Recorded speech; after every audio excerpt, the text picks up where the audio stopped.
আল্লাহ বলে এই জমিনটা আমি পুরা তামা বানায় দিব।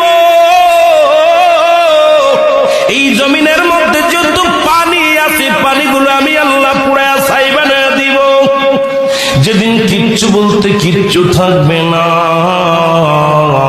সেদিন থাকবে শুধু আমার আল্লাহ।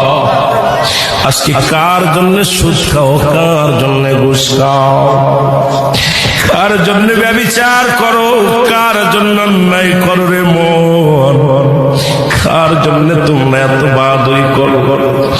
আরে আজকে একটা কথা বলতে গেলে কষ্ট হয়। এই জমিনটা আল্লাহ পুরায়া তামা বানায়া দিবে। এই জমিনের মাটিগুলো পুড়ে হবে তামা।